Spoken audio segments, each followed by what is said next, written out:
Thursday on to Saratoga. Yeah, no question about it. Looking forward to it. Everybody is up here. One of the pictures, the last picture we showed, and the guys can bring that up again. Again, you've been on a road trip for a while, and we didn't have you on last week. You were down in Nashville for the steeplechase race, and you had the picture, you and Tina again with it's just, I got to get down there. I got to get there and get to Far Hill. It's just a big crowd behind you. And that was a great day of racing, too, highlighted by snap decision, winning again in the big race. Tremendous. And, I'd like to think that Saratoga goers enjoy the steeplechase.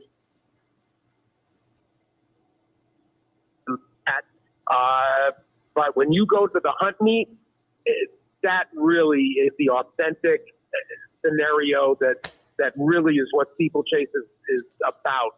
And I really invite people to look at the schedule, find a place to take it in.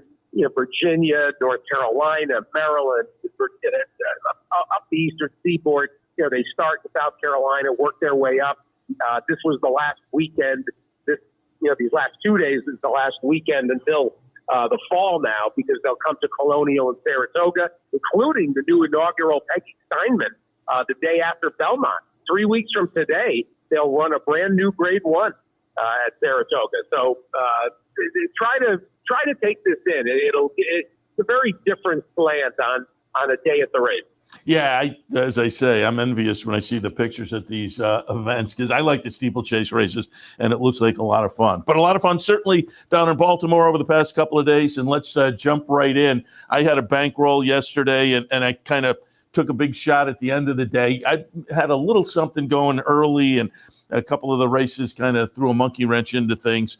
But at the end of the day, I still had a little money left, and I took a shot. I had Catching Freedom over Mystic Dan over Tuscan Gold. I thought they were the three best horses, and I went heavy on a Catching Freedom over Mystic Dan Exacta, which would have popped over $1,000, been great for the bankroll team. And at the top of the stretch, I thought we have a chance here, but as it turns out, Seize the Gray, the Wayne Lucas horse, Jaime Torres kind of walks the dog and lulls him to sleep a little bit on the front end, and he winds up having plenty left in the stretch. And a nice storyline, didn't have the horse, but again, the stories are always fun. The coach, Wayne Lucas, wins another Preakness, and Jaime Torres in his first Triple Crown race, only been riding for, 2 or 3 years, gets it done here. Mystic Dan, Catching Freedom run well, but they're second and third up against the pace a little bit in there. What were your thoughts in the Preakness yesterday? We're watching them go around the first turn.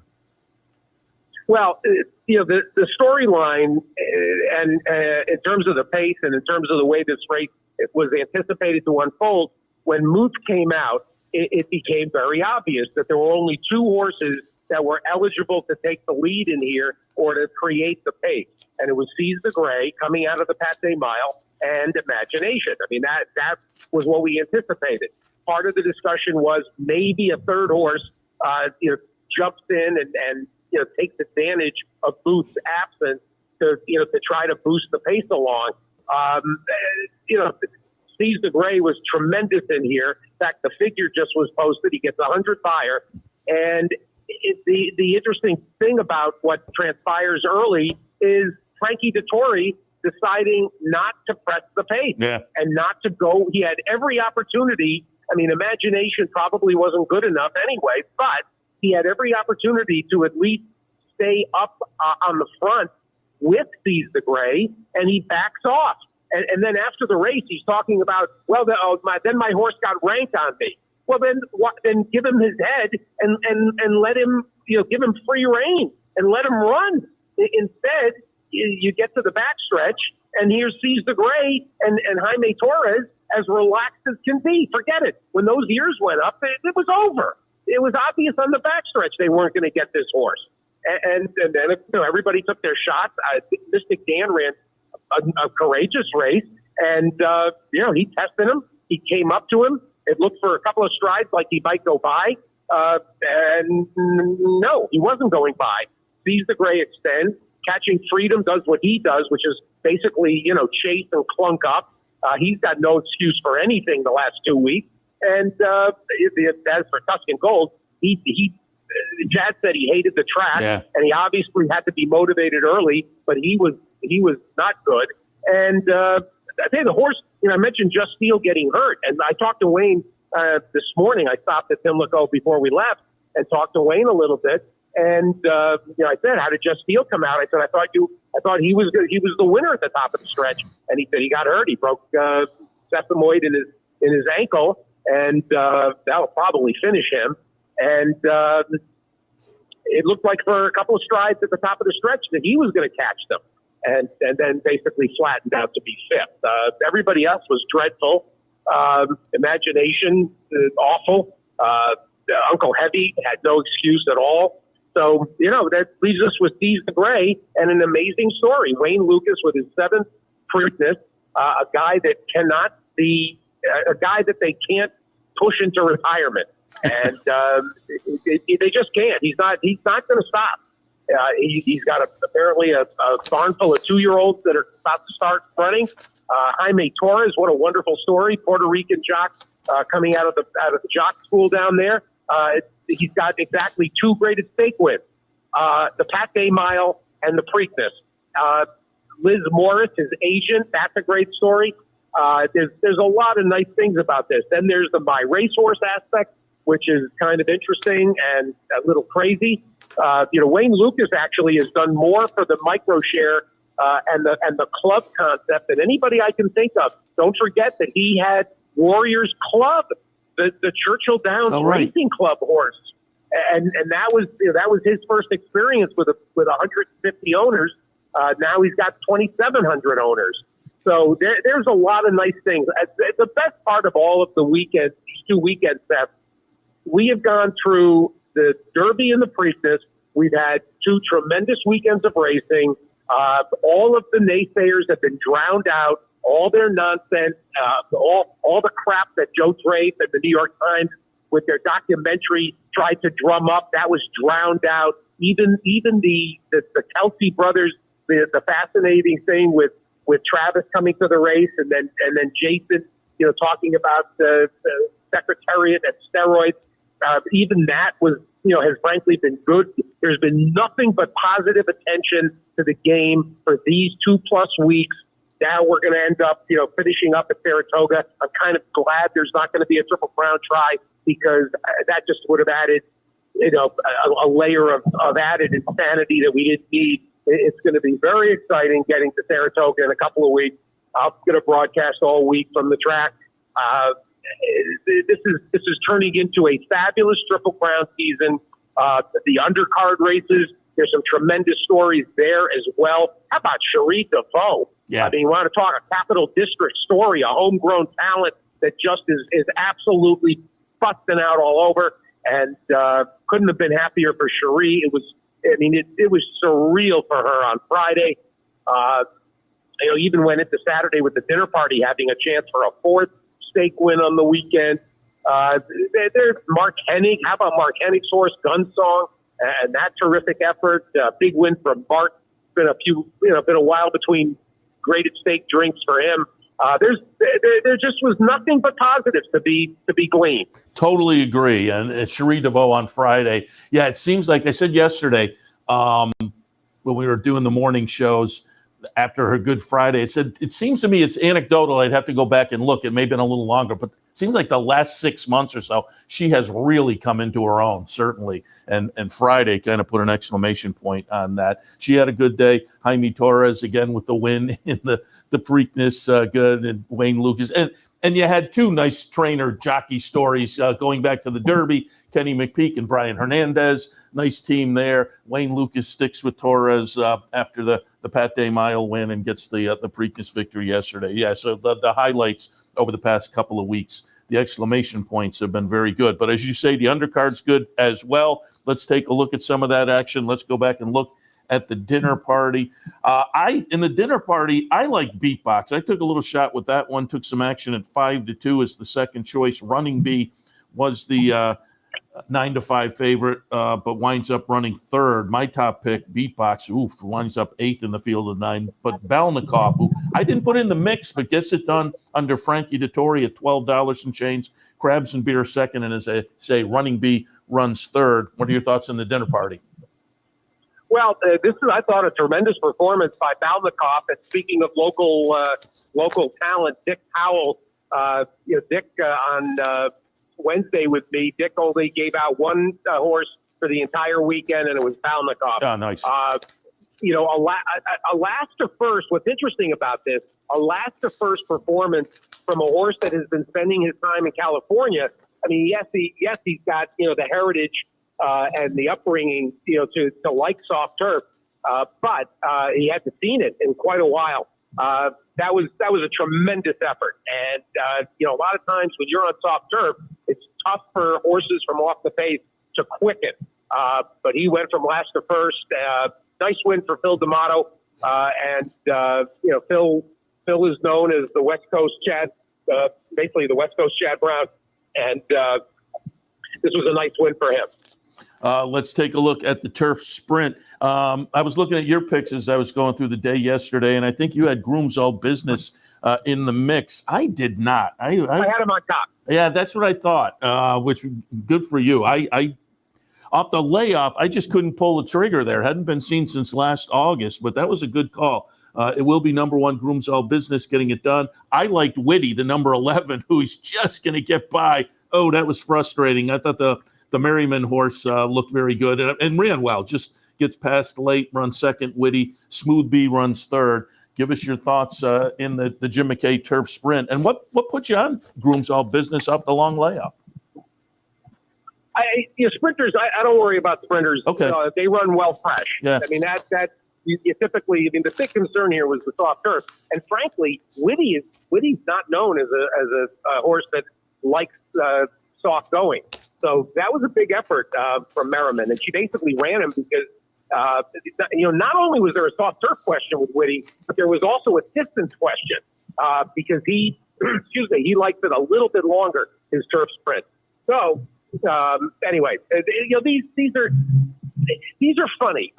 My policy a lot of times, Seth, is on the turf sprint is to just pick somebody and live with it because they're so closely bunched, and you have to sort of come up with a scenario, whether it's a horse that you think is going to wire, or whether you think there's a ton of speed and you find a horse that you think is going to come off the pace. Like, for instance, I'll go back to Friday for a second, and the turf sprint on Friday, the race was over for me the minute the gate opened. I liked, oh my gosh, All That Magic, and he blew the brake.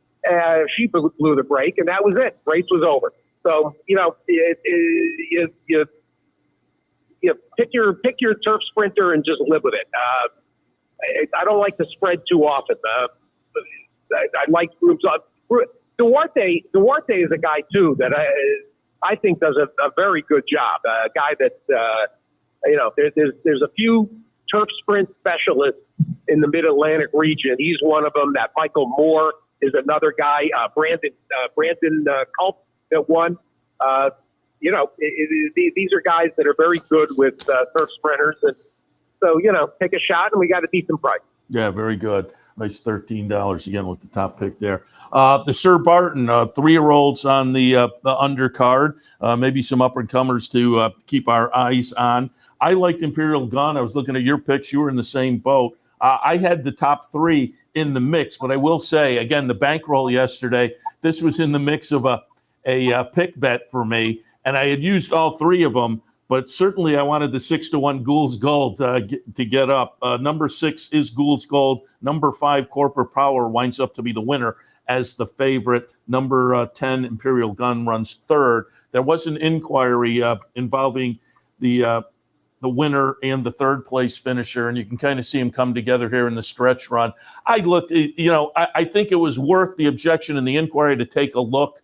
But when I looked at the head-on, it seemed kind of mutual. To me, the no call was the right call there. But what were your thoughts on the Sir Barton? I thought it was a pretty confusing race coming in, and I thought there was any number of horses that were eligible to win this, and the board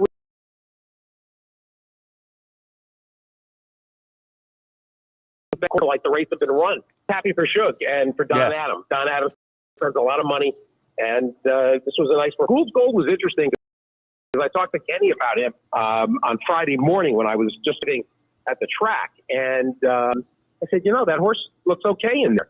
And he said he needs racing. He said that's a horse, he said, that's going to get better and better than as he gets experience.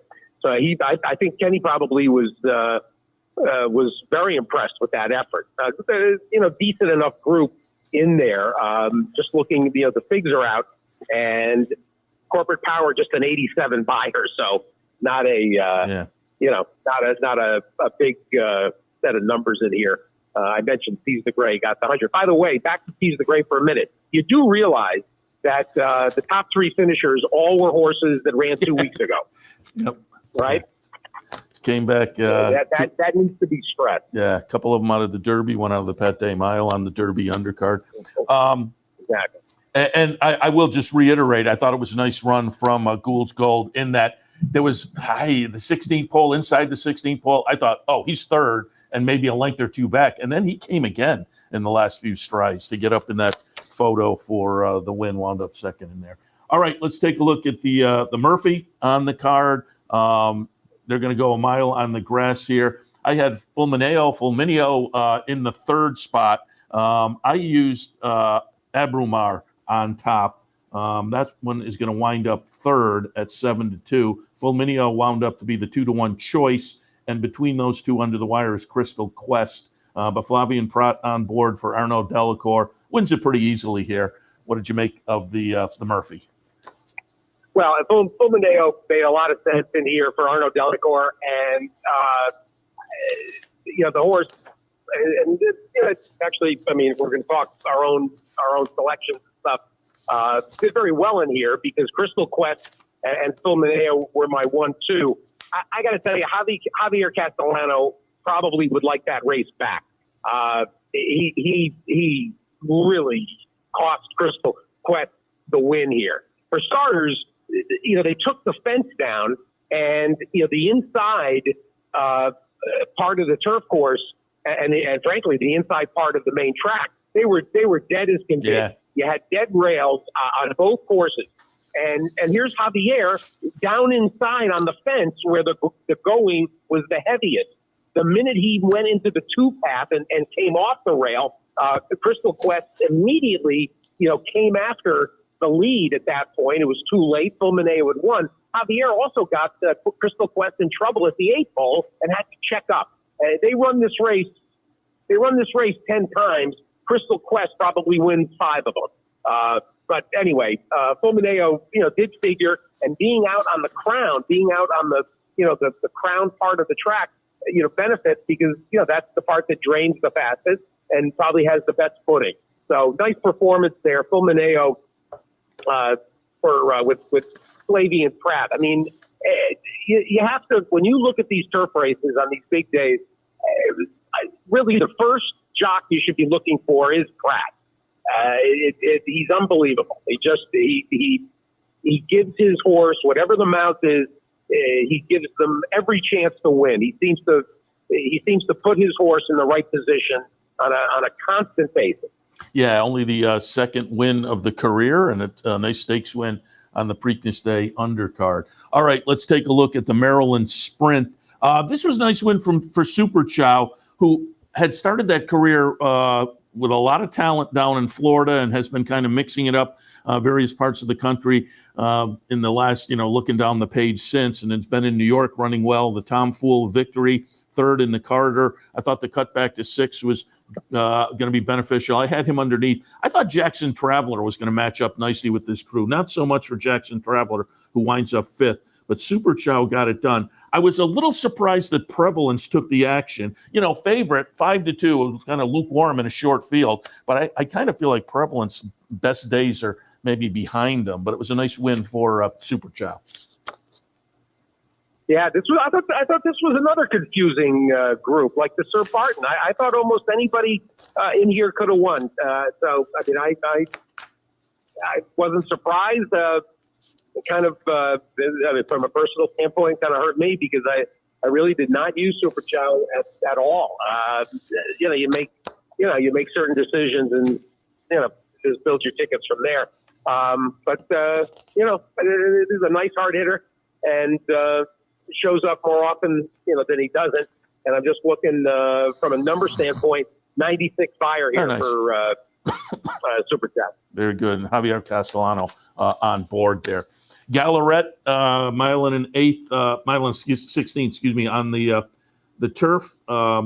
We're going to see Fluffy Socks get it done. It's Chad Brown. I had that one underneath in the mix. I took a little pop in here with Blissful. Blissful is going to wind up disappointing, for me anyway, a disappointing fourth. But Fluffy Socks, Irad Ortiz on board for Chad Brown. That just makes it look easy. Chart margin was just under 8 lengths in here. It's a field of only 5, but gets it done pretty convincingly in the Gallarette. Your thoughts?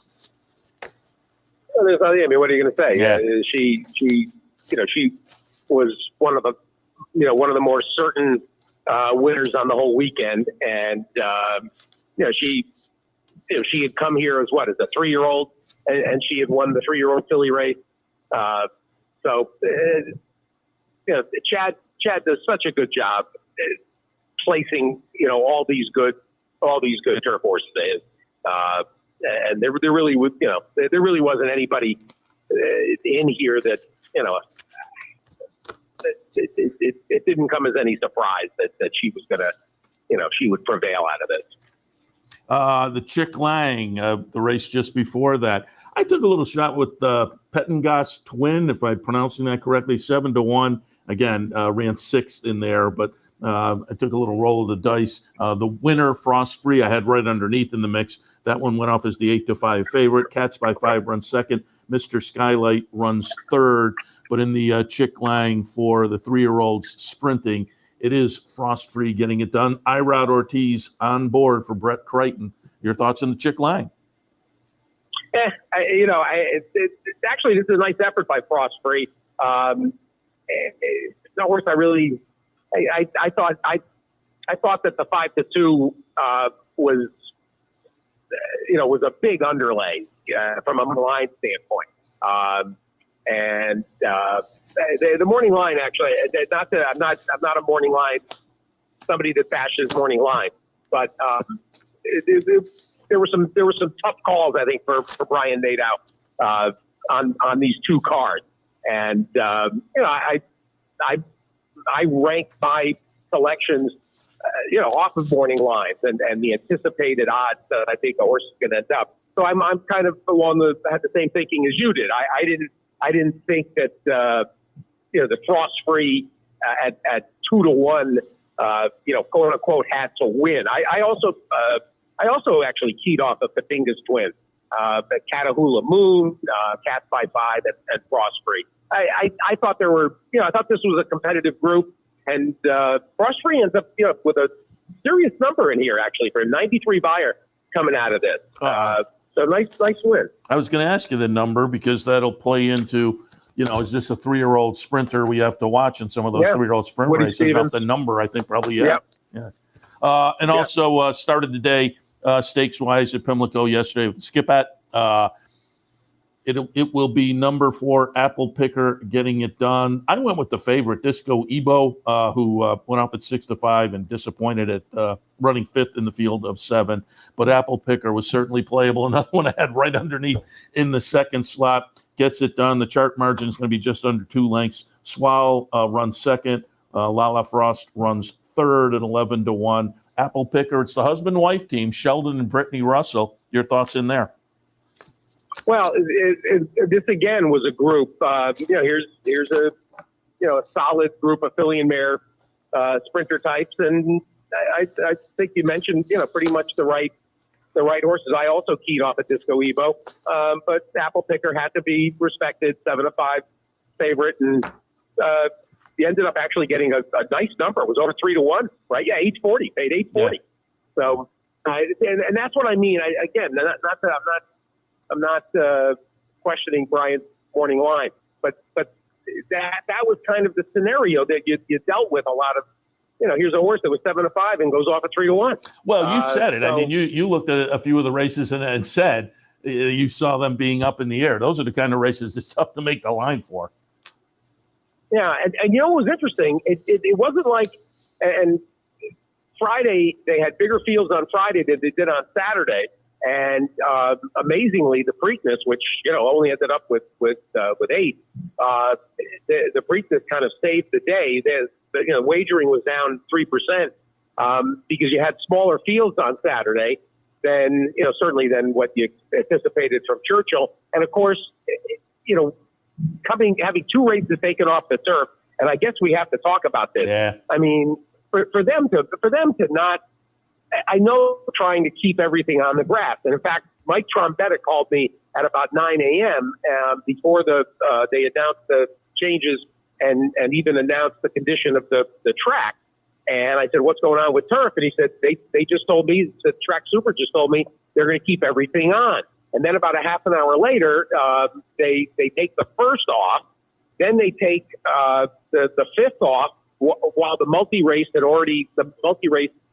element had already, started. So they put people in a terrible bind. It's incredibly frustrating for horse players.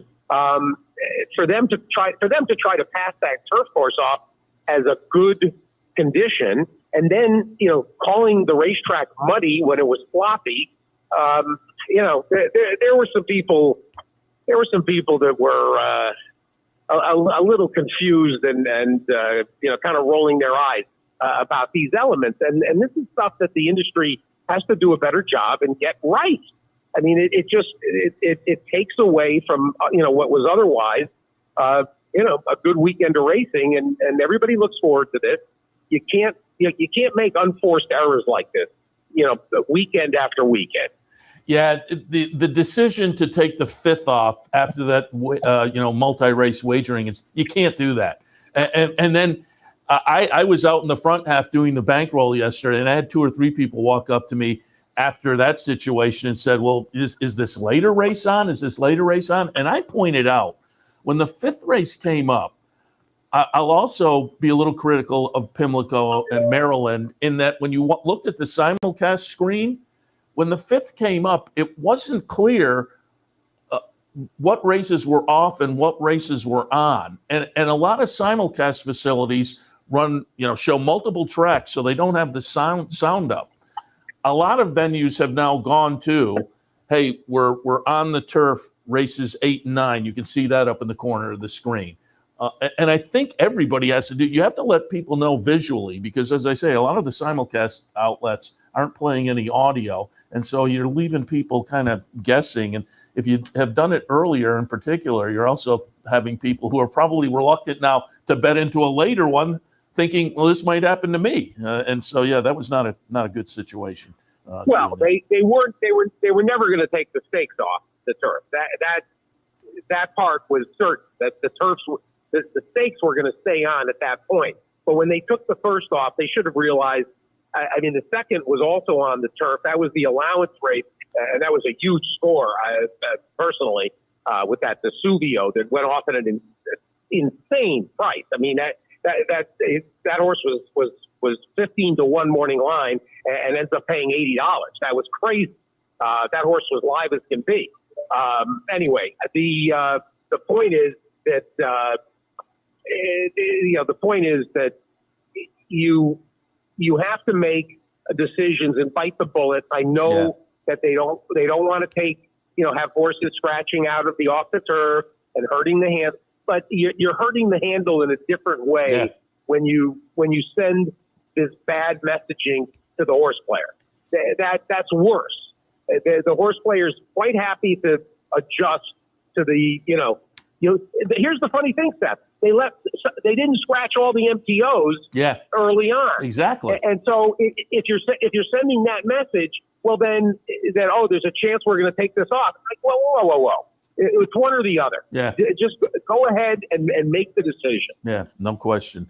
All right, let's go back and look at Friday, and we'll take a look at the Black Eyed Susan here. You mentioned it earlier. This was a fun result. Everybody likes Mark Hennig, and nice to see him in the winner's circle in the Black Eyed Susan with Gun Song for a longtime owner Lee Lewis an offspring of Gunrunner. Nice victory, went off as the 2-1 favorite. Caposo runs second. Call Another Play runs third in here. But as I say, a nice kind of happy result around the racetrack. John Velasquez on board, that added to it as well. Your thoughts on Friday's Black-Eyed Susan?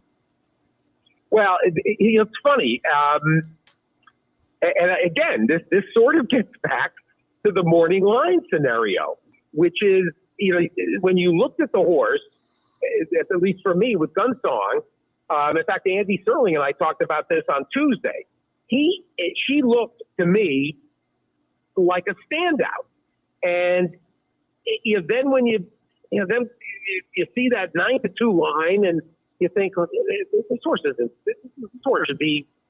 should be either favored or vying for favoritism. And so I don't know. I picked her as a best value, top selection, and then she ends up getting bet down to 2-1. I mean, I feel bad, bringing this up over and over again, but that was sort of a consistent element of decision making, at least going in, was, what price are we going to get? What horse is this price going to be? Anyway, Gunsong looked the best going in on paper, and she absolutely, demolished that field. She actually was very similar to Torpedo Anna when you go back to the Kentucky Oaks. She had that same field, and as she ran her A race, nobody was going to beat her, and that's how it came out. Happy for Mark. It's a nice win. Yeah, he certainly looked very happy afterwards, justifiably so. I thought I saw, but now I don't remember it. Do you have a number on her? On the filly? Yeah, Gunsong. 88. 88. All right. I thought I saw it out there. Pimlico Special also on Friday afternoon. And Kingsbarns looked very good in here, coming off of a couple of wins to start the season, including the stake at Keeneland last time, but gets run down by Pyrenees, who I thought was an interesting player in here. Red Route 1 winds up a little bit disappointing as the second choice, running fourth. Kingsbarns was 3-5, and as I say, gets run down by Pyrenees. Part of that very, very nice weekend for Cherie DeVaux. Brian Hernandez on board. Your thoughts on the upset in the Pimlico Special? Well, in retrospect, how much of an upset is this? This horse, has gotten really good. Yeah. What are you going to say? What is that? 5 straight? 4 straight? 4. Four straight. Yeah. 4 straight. Well, it's a maiden in December, and obviously took a big step forward getting down to Fairgrounds, which is not unusual. Fairgrounds is a place that is well known for, you bring a horse that might be less than 100% fit, a horse that's, getting going. For years, Bobby Frankel used to tell me you would bring a horse, down to Fairgrounds that you were targeting for a 3-year-old campaign. And by the time you finished up in March, you'd have a absolute dead fit horse. Well, that's certainly what has transpired with Pyrenees. Maiden win. Cherie was very patient, jumped up to an 80 buyer, comes back in that allowance, 88 buyer. Then she points, she obviously made some decision making, at that point to, pick out some, handicap type races, get the little freshening, comes back 90 buyer in that allowance win in the slot at Keeneland. And then in the first graded stake try, wins a historic race like the Pimlico Special. Tremendous job. And this is what is distinguishing Cherie. The planning, the execution, the patience, now up to a 93 buyer. Now you have a horse that can go 1.25 miles. I'm sure she will now focus on something like the Whitney as the intermediate opportunity. All with an eye on working toward the Breeders' Cup Classic. Cherie is a star, and there's no stopping her. Yeah, and been interesting to watch over, as I say, the past few months. She seemed to have kind of really blossomed, and it's been fun to see recently additions to the team. She's married to David Ngordo, bloodstock guy, but brought some of the Carrolls into the team. It's going to be interesting to watch, and this one's going to be interesting to watch going forward, what kind of spots they pick for Pyrenees as well. All right, the very one, race number 11 on Friday afternoon, turf sprinters, and it's going to be number 10. Future is now Paco Lopez on board for our friend Mike Trombetta, getting it done pretty easily in the end. Chart margin just over 2 lengths. Shoshana runs second, and Hollywood Walk runs third. But goes off as the favorite and gets it done like the favorite. Future is now in the very one. Your thoughts there? Well, Trombetta called me yesterday morning, before we had left, because I didn't see him on Friday, and I answered the phone by saying, "You killed me. You killed me dead." Yeah, absolutely. Because I was against it. All that magic was by feature horse on Friday, and the gates opened, and the race, it was one of those. What's that joke? The gates open, you lose. Absolutely. She didn't get out of the gate, so that race was, at least for me, she was second choice, actually third choice at just under 3-1. Anyway, Future is now. One thing about what was going on with Trombetta, that he was on like an 0 for 20 skid going into the weekend, and was 0 for 8 at Pimilco since they moved over from Laurel. He was ice cold, and you shouldn't really let something like that cloud your judgment, because Bike's too good. But he was cold as can be, and it wasn't crazy about that performance in the King Leatherberry, certainly. When she was flat-footed, but she is now. Well, she's 2 for 2 at Pimlico, and certainly the 5 furlong might be a little better for her than the 5.5. So Future is now, and Paco Lopez had a very good weekend. When Paco's mind is on the task at hand, and he's not looking for somebody to assault, he does a great job. 10th race was the Miss Preakness, 3-year-old fillies sprinting. I like this result. My top 2 were flip-flopped, and I was pretty happy with the exacta. The exacta for a couple of bucks was $50 here. As Mystic Lake gets away at 5-1, I had You Almost Had Me on top over Mystic Lake. But again, top 2 flip-flop. 2-1 choice was You Almost Had Me. But Mystic Lake, the number 1 horse, gets it done. You Almost Had Me runs second, and Discreet Ops runs third. But as I say, with a couple of horses I thought were pretty logical, nice little exacta, but an easy win over 4 lengths for Mystic Lake in the Miss Preakness. What are your thoughts there? Well, she just ran them off their feet. That was some performance. This is Sappy Joseph with that nice client of his, that C2 Racing, that really has emerged as a wide operation that has all kinds of nice horses. White Barrio, right? Yeah. Yeah, et cetera. Yeah. No, this is they're a big player. Here's that guy.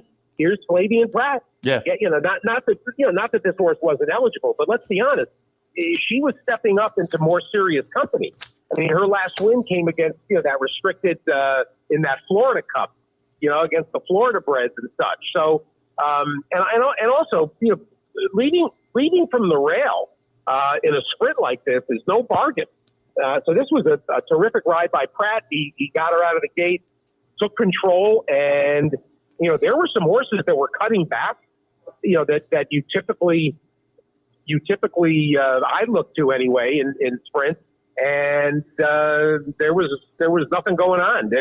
None of the turnbacks were able to impact it, and this is a nice win. Wins off by 4.5. The Hilltop, a mile on the grass for the 3-year-old fillies. And again, another part of the big weekend for Cherie DeVoe. John Velasquez on board. She feels pretty, went off as a 3-5 favorite, lived up to it, wins pretty easily here, running second. Number 5, Just Better. Number 4, Waves of Mischief, runs third. But again, Velasquez on board for Cherie DeVoe. Part of a very, very nice Friday afternoon with the 3 stakes wins for her. But she feels pretty easy winner in the Hilltop. Well, this was one of the most anticipated returns and performances of the weekend. It's been away, and obviously, a big winner last year, for Cherie. And, they ran a very good race in the Breeders' Cup in the juvenile. This was Cherie's first Grade 1 winner. If you think back to the Talma at Woodbine. In fact, we were at Churchill. She was at Churchill that day and watched the race over. They had that temporary winner's circle by the First Turn Club, and it was so much fun. With she was inside the First Turn Club, and she watched it. Then she had a horse running in that would have been the Pocahontas, I think, or the race that I presented, that West Saratoga one, the Jockey Club, the Iroquois. No, the Iroquois. Earlier. Jockey Club in November. Earlier. This was the September take. Anyway, this is a serious filly that now, that's a great way to start the season, and she'll start to focus in on the series in New York, all of the Oaks series, the Belmont Oaks, the Saratoga Oaks, the Jockey Club Oaks, etc. This is probably Cherie's. This is probably the closest thing, to some of the Chad, some of the ones she had with Chad that, that were kind of under her wing. This is a serious horse, and got a very bright season ahead. Yeah, as you say, a nice comeback effort, certainly. So we'll look for that one throughout the summer. And another one that part of that big weekend for Cherie, looking very good, stepping out of the Grade 1 Apple Blossom with Shotgun Hottie. In this group, just seemed to have the edge. The betting public making this one the 4-5 favorite. Shotgun Hottie gets it done over Musical Mischief and Queen of Missoula. It is, again, Cherie DeVoe, Paco Lopez on board, but as the 4-5 favorite. Again, a pretty easy winner for Shotgun Hottie coming out of the Apple Blossom and into the DuPont on Friday afternoon. What did you think of Shotgun Hottie? Well, you got to first of all, you mentioned the Apple Blossom performance where she was 4th beat 8 lengths. And the Apple Blossom is becoming a key race because, of course, the horse that finished in front of her, Free Like a Girl, turned around and then was second in the Grade 1 at Churchill 2 weeks ago, in the La Troyenne. Yeah. So the Apple Blossom, produces 2 big performances, and I get the public credit. I thought this was a fairly competitive race. I was sort of against Julia Shining, who I think there's no more shine than Julia Shining. But that Musical Mischief of Michael McCarthy's, wanted to give that one a long look, and Shotgun Hottie absolutely was one that could win, but I was surprised that the public jumped all over her and drilled her down to 4-5. But she just absolutely dominated here. I mean, you could see when she moved to the lead, and I don't think Paco had to really do much. I maybe just kind of shake the reins at her, and she took over and drew off. Yeah, so interested to see where they go with her, because I would think coming out of the Grade 1 4th and getting this nice little confidence builder. So I'll be interested to see if they bounce back. And the Ogden Phipps, the Phipps is the obvious place to point. She came out with a 98 fire too. Got a career best. Steve, before we let you go, you're down in Baltimore all weekend, so I'm sure you talked to folks about the situation down there. Some legislation has been passed that makes things look the future a little brighter. There's going to be a new Pimilco. Give us your thoughts and what kind of reaction you were getting from the folks down in Maryland on the situation there. Well, we've tracked this for 15 years with Alan Foreman. It's not.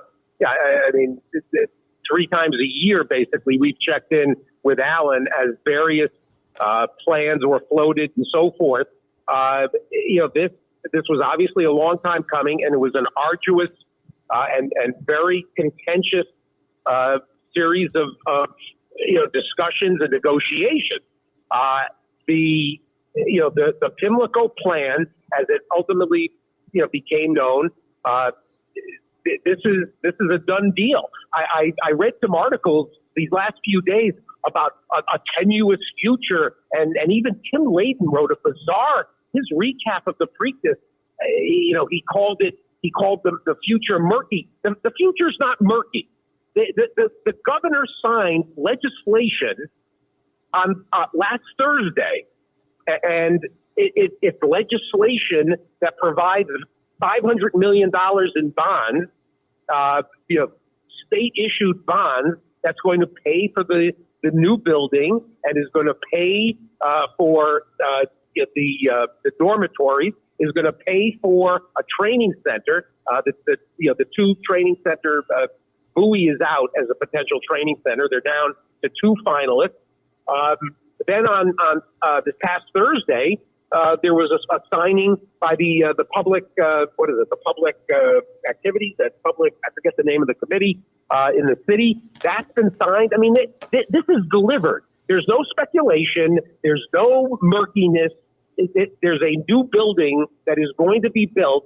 They're going to run Preakness 150. They didn't want to run 150 at Laurel. They're going to run it on the ground. They'll run 151 at Laurel while the new building is being built. The hope is that they can run Preakness 152 back on the new ground with the building either done or almost done. So there's no murkiness. There's no indecision. There's nothing but blue sky. And it's great for Park Heights. It's going to help revitalize the neighborhood. There is all kinds of positives associated with this new plan, and the future of Maryland racing is at Old Hilltop. Laurel will be developed. The Stronach Group can do whatever they want with Laurel as part of this deal.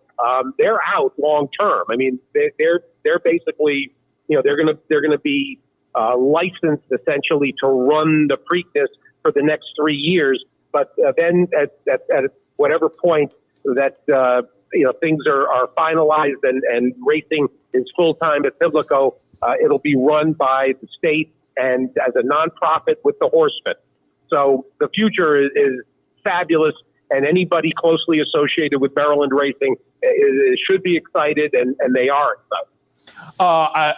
You had Tom Rooney on the show this week, Maryland guy in the horse racing game with the family for a long time, head of the NTRA. And I know going back a couple of months, he was talking about making the family farm one of the training facilities. Is that still in the mix? Yeah, of course. The Shamrock Farm, as it's called, and that's the closer of the two facilities to Pimlico. There just isn't enough. The footprint of Pimlico itself, there just isn't enough land to have enough barn space to have all the horses that they anticipate, in Maryland. So they've got to add this training facility, and the horsemen are they're not thrilled. I mean, they would have preferred to have one location for everything, and that could have been Laurel. But Laurel, people may not believe this or understand it, but the physical plant at Laurel is in worse shape than Pimlico, believe it or not. And there was nothing to save it at Laurel. It would have had to have been completely rebuilt as well. So, this scenario is so much more beneficial to everybody involved. And yes, I mean, the Shamrock Farm, the family, the Rooney family, and of course, for those that aren't aware, Tom Rooney, his grandfather was Art Rooney, and they've been ingrained in American gambling enterprises for a century, and have famously owned dog tracks and racetracks. They had their own breeding operation. Shamrock at one time was a fairly productive racing operation as well. So they'll see about this. Tom has to try to distance himself a little bit from the whole scenario because he doesn't want there to be any thoughts of impropriety or favoritism, etc. But they very well could utilize Shamrock Farm as the training facility. Well, we're certainly rooting for everybody down in Maryland, and looks like they're on the right path, certainly. But, going back to when I first got in the game, they were one of the bedrock, jurisdictions, Washington, D.C. International, Laurel Futurity, and, historic races like that. So rooting for them to get things all squared away and move forward. It looks like that's the game plan. Steve, appreciate the visit. As always, the boots on the ground. We appreciate the visit day after one of the big Triple Crown races. The next Triple Crown race the day after, we will be live on the set up at Saratoga with Luce on the lead. Looking forward to that. But again, say hello to Tina, drive safely, get home safe, and we'll talk again. You got it. Bootsy signing off. Very good. All right, Steve Byk, again, he was down at Pimilco all week long. He's been on a little road trip, Nashville before that, Churchill before that, but he's on his way home now, and he'll be based at home doing the follow-up radio. Check it out this week. I'm sure catching up on all of these stakes races with the major players over on Sirius XM. You can catch it on his website as well. All right, I'm going to take a break. When we come back, we'll wrap up the show in a moment. But first, the Dark Horse Play of the Day coming up. We'll do that right after this quick break. Stay tuned. No matter where in the world you are, the excitement of wagering on horse racing is just a click away. You'll get live streaming, past performances, race replays, our virtual tote board, analysis and selections from professional handicappers, a simple, safe, and secure wagering platform, and best of all, you get track prices. CapitalOTBBet.com. Bet any place, anytime at CapitalOTBBet.com. And be sure to download our new mobile app from the iTunes Store or Google Play. It only takes one upset to make history, and now you can be part of Saratoga's long tradition at the Dark Horse Mercantile. The Dark Horse Mercantile offers a carefully curated selection of clothing, gifts, and home decor, from one-of-a-kind vintage racing memorabilia to select brands like Barber and Under Armour, as well as exclusive Dark Horse branded merchandise. So celebrate the Dark Horse in all of us at the Dark Horse Mercantile, downtown Saratoga, where the smart bet is always the Dark Horse. Want to get your career in horse racing off to a fast start? Well, the University of Arizona's Racetrack Industry Program is your winning ticket. The Racetrack Industry Program has served as a springboard to some of the industry's most successful individuals, with a proven track record of job placement right out of college.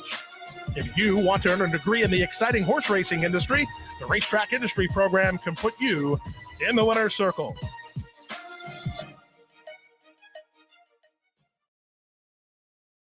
America, as promised before the break, our Dark Horse Play of the Day today, brought to you by the Dark Horse Mercantile in downtown Saratoga. We want to thank the folks at the Dark Horse Mercantile, their sister store down the street, Impressions of Saratoga, for sponsoring the Dark Horse Play during the Triple Crown season. Today, we'll go to Belmont at the Big A, race number 7. I have it 5 and 6 on top, but I'm going to go with Secret Rules as my Dark Horse Play of the Day at 6-1. First off the claim for Linda Rice, claimed down at Keeneland, claimed from another New York-based guy, Rob Falcone, but claimed for 40. The buyer went back kind of notably in that Keeneland start, but maybe just it was the Keeneland racetrack. Gets back to New York where this horse ran well a couple of starts back, and certainly down the page, there were very good races. I like that Linda claimed for 40. The race was maybe a little bit of a dud, but they come back for the 40. Linda Rice she'll spot to win. And so, off a claim, she's not reluctant to move down if that's the best move, so that they stick at the level of the claim. And with the back numbers, Secret Rules, again, at 6-1 on the morning line. We'll use that as our Dark Horse Play of the Day on this Sunday afternoon. So again, the Dark Horse Play of the Day, Belmont at the Big A, race number 7, horse number 5, Secret Rules. And again, thanks to the folks at the Dark Horse Mercantile and Impressions of Saratoga, right there on Broadway in downtown Saratoga. Stop by. I say it all the time. Believe me, if you stop by and browse through, you will enjoy your time in Dark Horse Mercantile down the street, Impressions of Saratoga. Tell them you saw them here on the network, and enjoy your visit. All right, I'm going to wrap it up for Racing Across America. I almost said OTB Live, but that's coming up. But Racing Across America on this post-Preakness Day. Now I think we're really looking forward to Belmont and Saratoga, because I think Derby weekend was a lot of fun. I think Preakness weekend continued that trend. So we will look forward to more of the same in 3 weeks, right up the Northway, Belmont at Saratoga. Looking forward to it. Don't forget, if you aren't headed up to the track on Belmont Stakes Day, you can reserve a seat here at the Clubhouse Racebook. $10 reserves you a seat, pays for your admission. You get a commemorative program, souvenir glass. That's all right here at the Clubhouse Racebook. June 8th, Belmont Stakes Day. We'd love to have you enjoy the afternoon here. All right, I'm going to wrap it up. But again, be back in about an hour and a half or so for OTB Live on this Sunday afternoon. I'm just checking. Belmont post time is 1:05. And our Churchill post time today is 12:45. So, yeah, about an hour and a half or so. We'll probably jump in at about 12:30 to kick off OTV Live for Sunday afternoon. Looking forward to it. Hopefully you are too. Hopefully you're flush after a nice couple of days playing Black Eyed Susan Day and Preakness Day. If you are, keep it rolling. If you're not, make something happen on this Sunday. And, again, I'll be back in about an hour and a half. OTV Live. We'll see you then. We'd like to thank Woodbine for their sponsorship of this program and some of the other programming and events here at Capital OTB. Woodbine open now through December, featuring great racing, including the King's Plate coming up in August, Turf Champions Day with the Woodbine Mile in September, and much, much more. Woodbine Racing, great racing north of the border.